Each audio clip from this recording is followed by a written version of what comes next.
Boa tarde, amados e queridos irmãos. A paz e a graça do nosso Senhor Jesus Cristo esteja com todos vocês.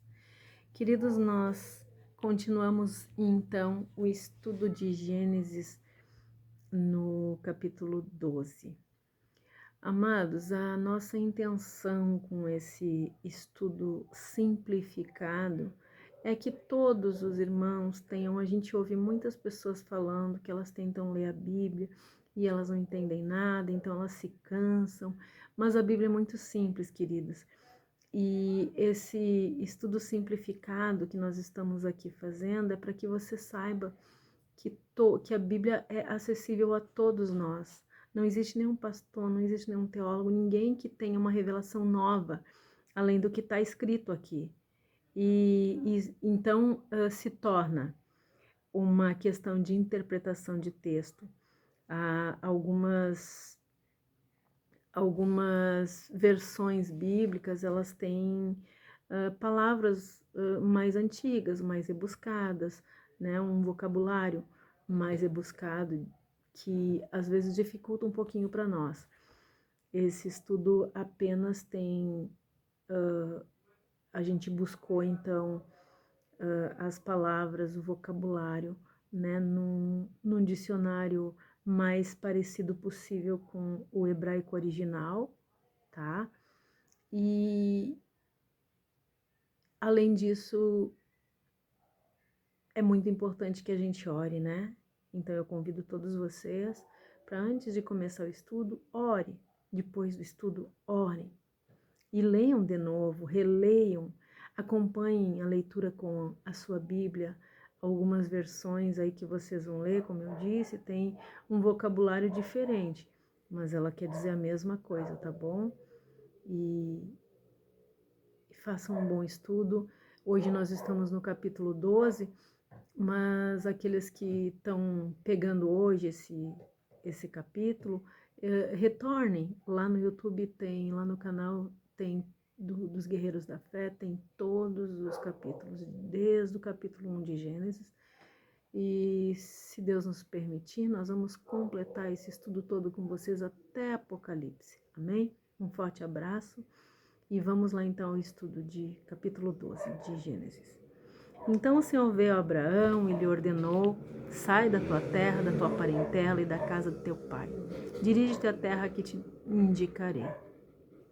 Eis que farei de ti um grande povo. Eu te abençoarei, engrandecerei teu nome, serás tu uma bênção.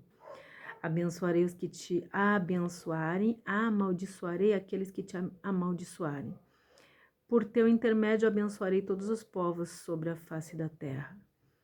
Então partiu Abraão, como o orientara o Senhor, e Ló o acompanhou. Abraão tinha 75 anos de idade quando saiu das terras de Harã. Levou consigo sua esposa Sarai, seu sobrinho Ló, todos os bens que haviam conseguido, e todos os escravos comprados em Harã. Tomaram o rumo da terra de Canaã e lá chegaram.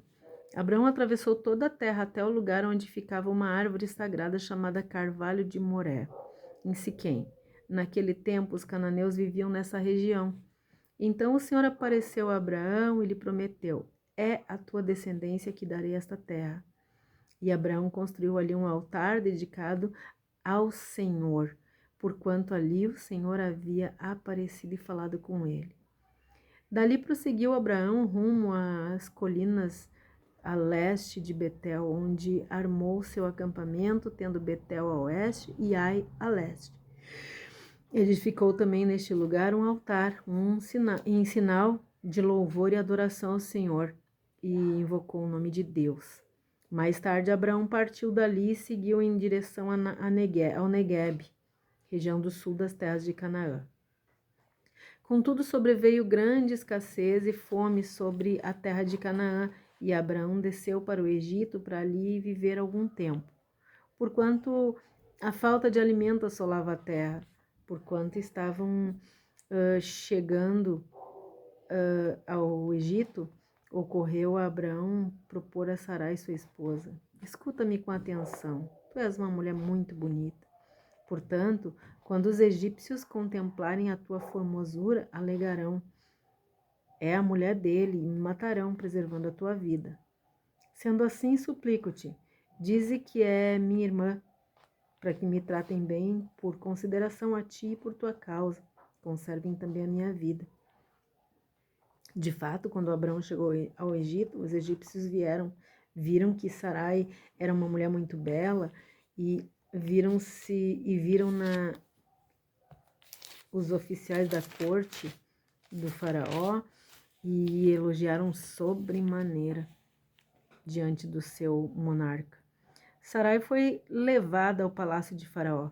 Este, por causa dela, tratou muito bem a Abraão, que recebeu ovelhas, bois, jumentos e jumentas, servos e servas e vários camelos. Contudo, por causa de Sarai, o Senhor Deus castigou Faraó, sua família e toda a sua corte com doenças horríveis. Por esse motivo, certo dia, Faraó ordena que Abraão seja trazido à sua presença e indaga-lhe: que é isso que me fizeste? Por que não me declaraste que ela era tua mulher? Por que alegaste que ela era tua irmã e de modo que eu tomasse como minha mulher? Agora, portanto, eis a tua mulher de volta, toma e vai-te. Em seguida, Faraó deu ordens expressas para que todo o necessário fosse providenciado, a fim de que Abraão deixasse imediatamente o Egito, levando consigo sua mulher e tudo que possuía. Queridos, Abraão estava conhecendo a Deus, né? Ele tinha ouvido a voz de Deus algumas vezes, né? Deus havia mandado ele sair da terra onde ele estava para ir para Canaã. Houve fome em Canaã e ele teve muito medo. Ele não confiava completamente em Deus ainda. Ele estava aprendendo a caminhar com Deus, né? Deus estava ensinando, Deus é paciente, né? Então, aqui nesse capítulo, quando termina a genealogia de Jafé e Cã, Moisés dá ênfase à descendência de Sem. Porque é aí que começa a história de Abraão. A história agora é dos semitas. No capítulo 10, diz que Éber inclui todas as tribos árabes. No capítulo 11, inclui os israelitas e os ismaelitas. E lá no capítulo 25 vai incluir também os midianitas e os edomitas. Éber significa o outro lado. Quer dizer que são os povos que vieram do outro lado do rio Eufrates. Abrão era descendente de Sem, que era um dos filhos de Noé, o primeiro filho de Terá, e, portanto, era herdeiro legal de todos os privilégios e as responsabilidades patriarcais. A esposa de Abrão era Sarai. Eles moravam em Ur dos Caldeus, ao norte da Mesopotâmia. Quando Abrão tinha 75 anos, ele recebeu a visita de um Deus, que lhe manda abandonar a vida cômoda e segura que ele tinha, para viver pelas promessas deste Deus, que ele nem conhecia.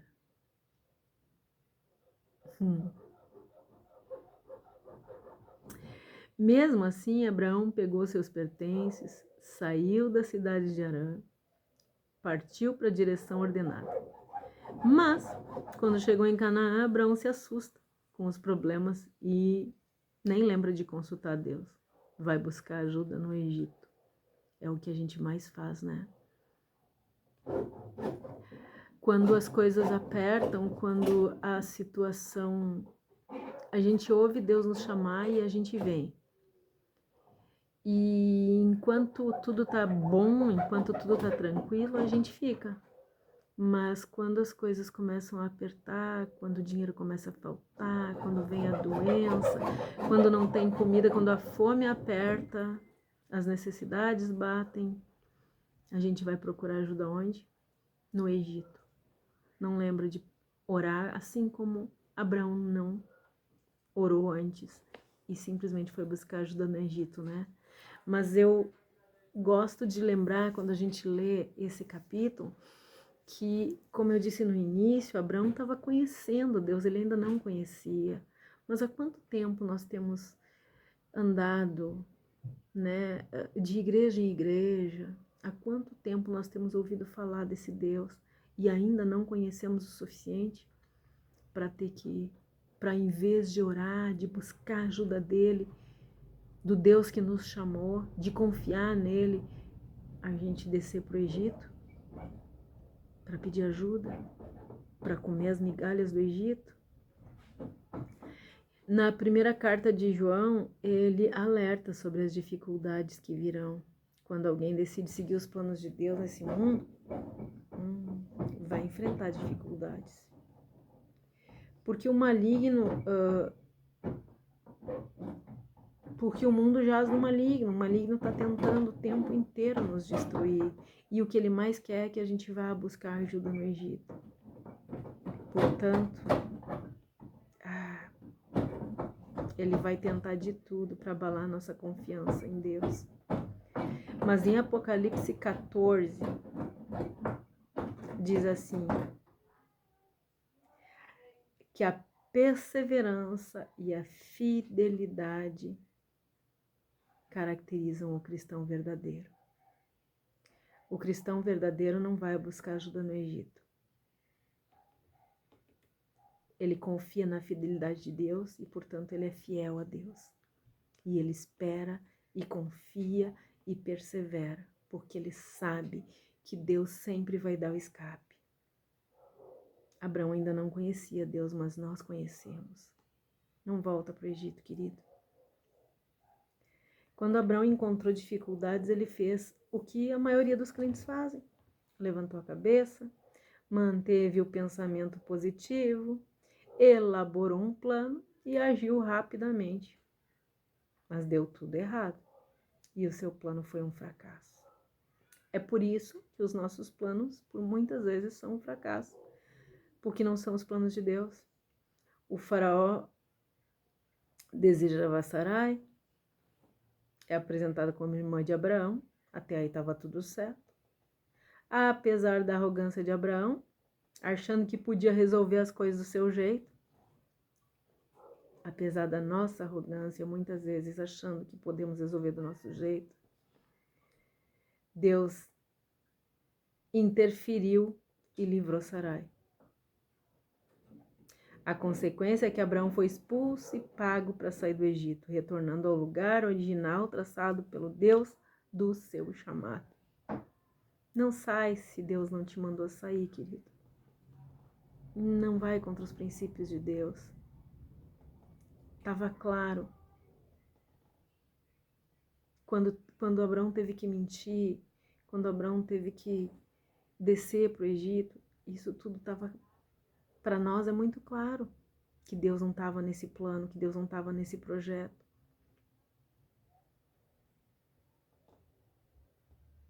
Continua firme nos princípios de Deus, continua firme no chamado de Deus, persevera até o fim, ser fiel, confia no Senhor. A história de Abraão nos ensina que durante a nossa caminhada, muitas vezes, nós temos que entender que as nossas escolhas são inconsequentes. E nós precisamos retornar assim que percebemos que estamos no caminho oposto ao plano de Deus. Quando nós percebemos que nós estamos andando no caminho oposto, nós precisamos nos arrepender e voltar correndo. O problema é que aqui Abraão teve alguém que obrigou ele a voltar. Na maioria das vezes nós não temos alguém que nos obriga a voltar. E aí nós continuamos. É claro que a gente percebe que a gente está andando no caminho errado. É claro que a gente sabe que o Egito não é o nosso lugar. Mas nós continuamos. Porque um pecado chama outro pecado. Porque um abismo leva a outro abismo. E a gente vai lutando, como dizem aí, contra a maré, né? E as consequências dos nossos pecados vão só aumentando. Queridos, não vai para o Egito, não busca lá. Busca no joelho, busca na oração, busca conhecer a vontade de Deus descrita nessa palavra. Essa é a minha intenção. Ler, esclarecer essa palavra para vocês, para que vocês saibam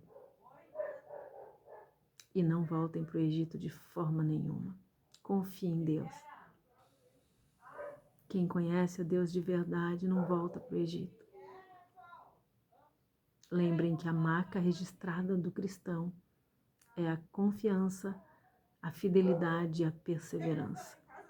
Deus nos abençoe, nos guarde, faça resplandecer o seu rosto sobre todos nós e tenha misericórdia de todos nós. Um forte abraço para todos vocês e até o próximo capítulo.